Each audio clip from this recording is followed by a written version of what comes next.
우리는 돈을 번다는 개념을 갖고 사회생활을 시작하는 반면에 유대인들은 성인식을 치르고 난 이후에 돈이란 불린다는 개념을 갖게 됩니다.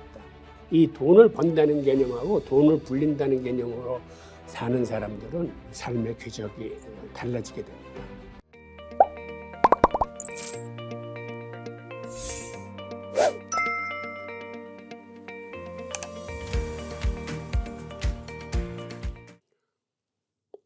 안녕하세요, 황기입니다. 오늘은 유대인 자녀 경제교육 세 번째 시간입니다. 우선 유대인 부모들은 자녀하고 규칙을 정할 때 자녀가 동의하는 규칙만을 서로 간에 규칙으로 인정을 합니다. 얘기는 무슨 얘기냐면 자녀가 부담감을 갖지 않고 지킬 수 있는 규칙을 아주 작은 것부터 차근차근 습관을 들이게 합니다. 예를 들면 이런 식입니다. 어린 자녀가 아침에 눈을 뜨면 엄마 아빠한테 뽀뽀해 줄래?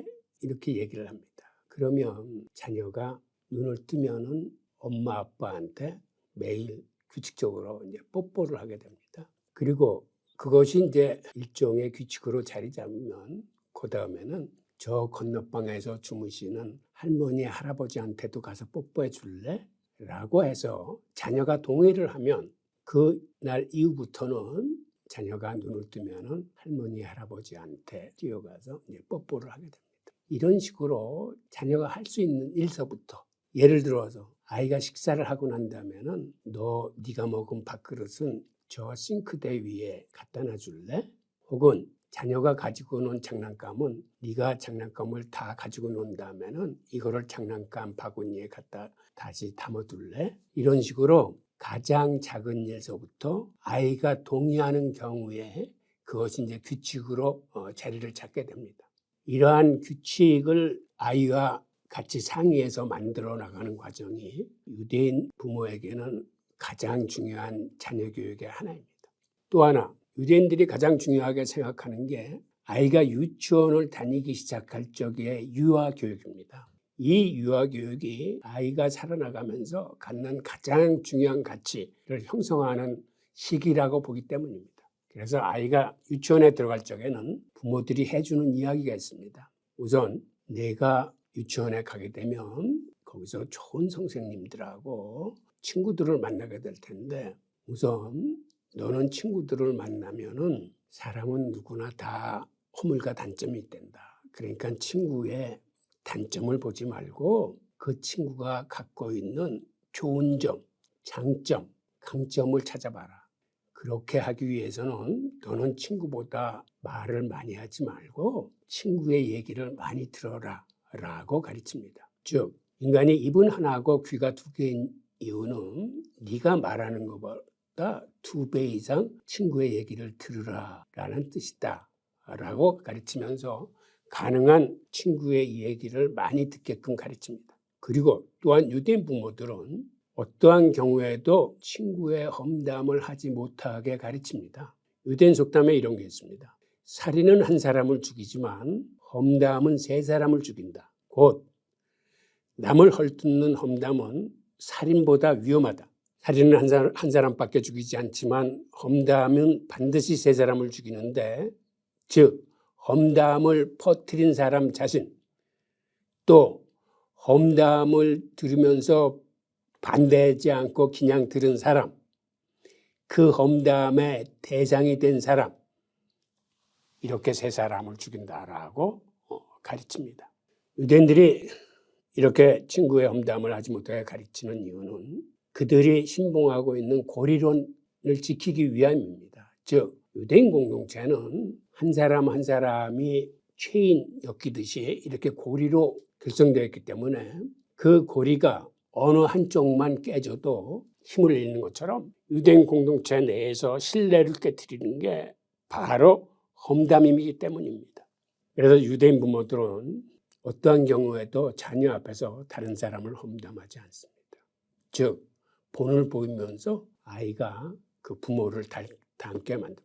그렇다면 험담이 아니고 다른 사람이 실제로 실생활에서 잘못했을 경우, 실수했을 경우 그런 건 이야기해도 괜찮을까요?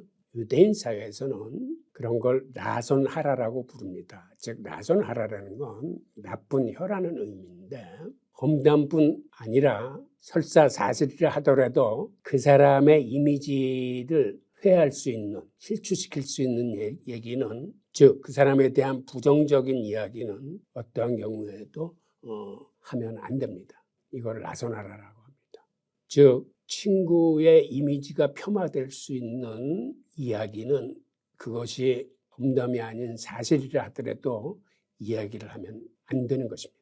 하물며 사람들 사이에 건전한 비판이 아닌 비난이나 비방, 인격을 훼손하는 얘기는 어떠한 경우에도 해서는 안 됩니다. 심지어 없는 얘기를 만들어서 악의적으로 그 사람의 인격을 훼손하는 무고는 그들의 율법에서 해서는 안 될 모치셈나에 속하는 아주 큰 죄에 해당합니다. 유대인들은 비판과 비난을 엄격하게 구분합니다. 비판이라는 건 상대방의 이야기를 듣고 그 이야기에 대해서 건설적인 대안을 제시할 적에 그것은 비판이 됩니다. 그래서 유대인들은 상대방의 얘기가 옳고 건설적이라면 그 이야기는 언제든지 받아들입니다. 그래서 그들이 토론이 활성화되어 있는 이유입니다. 반면 비판이 아닌 인격 자체를 훼손시키는 비난이나 비방은 절대 해서는 안 될 행위입니다.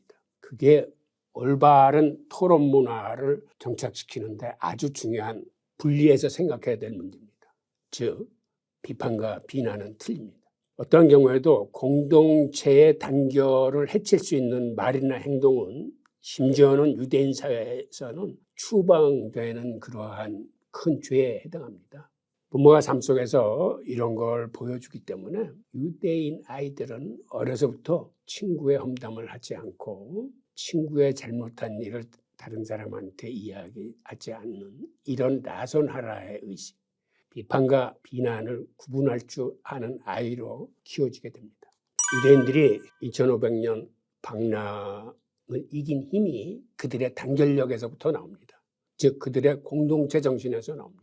그들은 고대로부터 능력껏 벌어서 필요에 따라서 나누어 쓴다라는 사상을 갖고 살았습니다. 즉 타 지역에서 다른 민족 속에서 살아남기 위해서는 그들끼리 똘똘 뭉쳐야 했습니다. 그리고 뭉치는 정도뿐만 아니라 능력껏 벌어서 자기가 번 돈을 자기가 쓰는 게 아니라 공동체에 내놓고 공동체 원로들은 그 돈을 필요에 따라서 다 나누어 줍니다. 그들은 고대로부터 이러한 생활 철학을 갖고 살았기 때문에 즉 돈을 버는 건 자본주의의 효율을 활용해서 벌지만 돈을 쓰는 건 사실 공산주의 방식에 의해서 필요에 따라서 분배를 택하면서 살아왔습니다. 그래서 그들의 정신 속에는 통제로 똘똘 뭉친 이런 공동체 정신이 지금도 살아 있습니다. 그 원형이 그대로 내려온 게 이스라엘의 키부츠입니다. 즉 키부츠는 같이 모여서 집단 농장이나 집단 공장을 하면서 키부츠 내에서도 능력 있는 사람들은 바깥에 나가서 장사를 하거나 기업을 운영하기도 하고 바깥에 나가서 전문 직종, 의사나 변호사 일을 하고 여러 가지 활동을 하지만 그들이 키부츠에 속해 있는 한 바깥에 나가서 벌었다고 자기가 쓰지 않습니다. 그 돈을 다 공동체에 내놓고 공동체는 그 돈을 필요에 따라서 다 나눴습니다. 즉 분배는 공산주의 방식으로 하고 있는 게 이스라엘의 키부츠입니다. 실제로 키부츠에 가보면 하루 3끼 식사를 다 같이 모여서 하고 갖고 있는 빨랫감이나 이런 걸 다 내놓고 그런 것들은 공동체에서 다 해줄 뿐 아니라 자녀 교육도 키부츠 내에서는 어렸을 때부터 합숙시키면서 교육을 합니다. 그래서 아이들이 방과 후에는 집으로 돌아와서 부모하고 같이 있을 수 있지만 잘 때 되면은 다 학교로 돌아갑니다. 학교의 교육 자체도 합숙을 통해서 교육시키고 즉 육아와 교육을 공동체가 책임을 져줍니다. 그래서 키부츠에서는 아이가 나중에 공부를 더 하기 위해서 유학을 간다거나 할 적에 부모의 경제적 능력이 안 되면 공동체가 책임을 져줍니다. 유대인은 이러한 공동체 정신 속에서 살아왔기 때문에 사실 뭐를 하든지 같이 하는 습관이 들여져 있습니다. 그들은 공부를 할 적에도 꼭 같이 합니다. 친구들과. 오히려 탈무드에서는 혼자 공부하면은 저주를 받을 수 있다라고 가르칩니다. 그래서 어떠한 경우에도 유대인 학생들은 항상 친구하고 같이 공부하는 습관이 들여져 있습니다. 실제로 탈무드 교육 같은 이런 종교 교육은 한 사람이 질문을 하고 한 사람이 답변을 합니다. 나중에는 역할을 바꿔가지고 아까 질문했던 사람이 답변을 하고 아까 답변했던 학생이 이제 질문을 하게 됩니다. 이런 식으로 질문과 답변과 토론을 통해서 그들은 항상 공부하는 습관을 갖기 때문에 그들의 공부하는 방식을 보면 공교육에서도 선생님이 들어오면 질문과 답변과 토론으로 수업 시간이 구성됩니다. 즉 이렇게 질문과 답변과 토론으로 구성된다는 얘기는 아이들이 미리 그 과목에 대해서 읽어보고 어느 정도 예습을 하고 왔다는 걸 의미합니다. 그래서 유대인 교육이 살아있는 교육이 되고 교육 효과가 탁월한 이유는 주입식 교육이 아니고 스스로 먼저 예습을 하고 거기에 대한 문제점을 가지고 가서 질문하고 토론을 하기 때문에 그들이 항상 수업 시간에 활기차게 수업을 이끌어 나가는 방법이 됩니다. 즉 유대인들은 공부를 할 때도 함께 할 뿐만 아니라 뭘 연구할 적에도 같이 함께하고 심지어는 사업을 할 적에도 친구나 가족이나 친척 등과 함께합니다. 즉 이러한 게 모여서 창의성이 발현되고 집단 지성이 나오고 효율적인 협력이 궁극적으로 시너지 효과를 만들어내서 공동체 전체가 잘 운영될 수 있고 잘 살 수 있는 데 기반이 됩니다. 그래서 유대인 사회에서는 공동체에서 누가 절도를 한다거나 죄를 졌을 적에 그 한 사람한테 책임을 묻지 않습니다. 그거는 공동체 전원의 책임으로 여깁니다. 그 사람이 그러한 환경에 빠지게끔 방치한 공동체 전원의 책임이라고 보기 때문에 또 하나의 관점은 공동체 내에서 누가 경제적으로 굉장히 힘들거나 이런 것도 공동체 전체의 책임으로 보기 때문에 그들은 어떠한 경우에도 그런 걸 방치하지 않고 공동체 전원이 도와서 그 사람이 경제적으로 자립할 수 있고 경제적으로 성공할 수 있도록 도와줍니다. 그거를 헤세드 정신이라고 부릅니다. 헤세드란 말은 하나님의 긍휼하심을 나타내는 단어인데 이걸 인간들 사이에도 넓혀서 보상을 바라지 않고 헌신적으로 도와주는 자세와 정신을 그들은 헤세드라고 부릅니다. 유대인 벤처기업이나 유대인 기업들이 강한 이유 중에 하나가 주변에서 그 회사가 잘 되도록 물질적인 도움뿐만 아니라 정보나 인맥이나 그 회사가 커나가는 데 필요한 것들을 주변에 있는 기업가들이 도와주기 때문에 유대인 기업이 나스닥에 상장된 숫자나 그들이 잘 나가는 이유 중에 하나가 그렇게 서로 돕는 이런 헤세드 정신 속에서 키워지기 때문입니다. 우리가 종교에서도 근본주의를 피하는 이유는 근본주의라는 건 어떤 종교적인 독선이나 아집이나 편견을 갖고 있고 이러한 근본주의 원리주의가 판치면은 객관적인 생각이나 사상이 자리 잡지 못하고 오히려 적을 만들고 그 적을 제압하기 위해서 피를 부르는 전쟁이 시작되고 하기 때문에 우리가 근본주의를 극력 반대하는 이유 중에 하나인데요. 즉 유대인이 뭔가를 항상 같이 하면서 집단지성을 구하고 같이 이렇게 토론으로 서로의 이야기를 나누는 것 자체가 어떤 독선과 편견을 피해서 근본주의를 막는 길이라고 그들은 생각하기 때문입니다. 마지막으로 유대인의 성인식에 대해서 알아보겠습니다. 유대인의 성인식은 그 아이의 일생에서 가장 중요한 행사 중에 하나입니다. 그러다 보니까 성인식에 참가하는 사람들은 생각보다는 많은 축의금을 냅니다.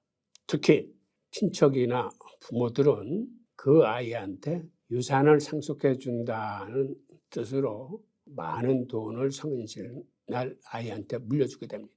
그러다 보니까 성인식이 끝나고 나면 성인식 비용을 제외하고도 아이한테는 제법 큰 돈이 남습니다. 그게 몇만 불서부터 시작해서 경제적으로 윤택한 집안에서는 몇십만 불, 심지어는 몇백만 불이 될 수도 있습니다. 그럼 아이는 그 돈을 갖고 포트폴리오, 재테크를 시작합니다.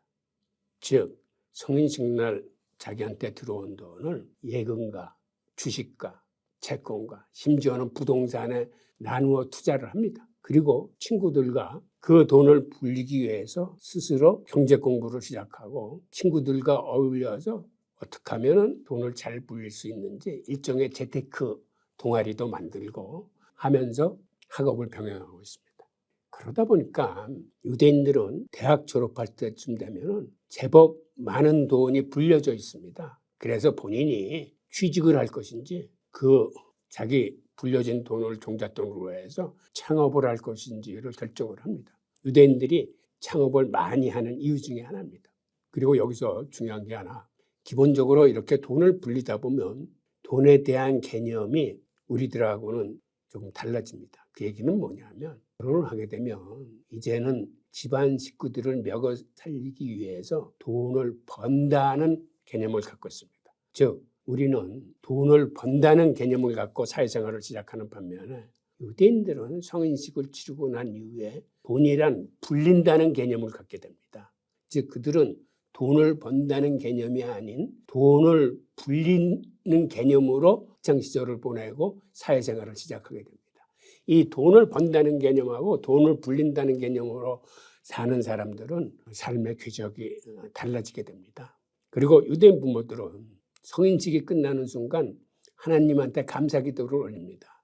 이제 자녀의 교육에서 면탈하게 해주셔서 감사합니다. 하나님께 영광을 돌립니다. 라고 감사기도를 드리면서 실제로 자녀 교육에 손을 떼고 자녀의 일에 간섭하지 않습니다. 그거는 이제는 동등한 성인이고 성인 스스로 자기의 일을 판단해서 결정할 수 있다고 보기 때문에 성인식을 끝난 아이는 자기가 자기의 앞길을 위해서 모든 걸 결정할 수 있는 권리를 갖고 있습니다. 즉 지금같이 말씀드린 이 모든 게 유대인들이 자녀 교육을 시키는 어떤 핵심적인 내용이고, 즉 그 얘기는 자녀의 조기교육이나 영재교육에 부모들이 몰입하는 게 아니고 자녀를 공동체 생활을 잘할 수 있는 인성을 키워주고 스스로 하나님 앞에 나설 수 있는 유대교 신앙을 갖고 있는 성인을 만들어서 성인식에 아이를 하나님한테 돌려드리면서 그들은 자녀 교육에 자기의 몫을 하는 것입니다. 즉 그래서 12년 동안 유대인 부모들은 정말 헌신적으로 아이들을 가르칩니다. 그리고 성인식을 끝으로 자녀 교육에서 손을 뗍니다. 이게 지난 3회 동안 여러분한테 말씀드렸던 유대인의 자녀 교육 과정입니다. 감사합니다.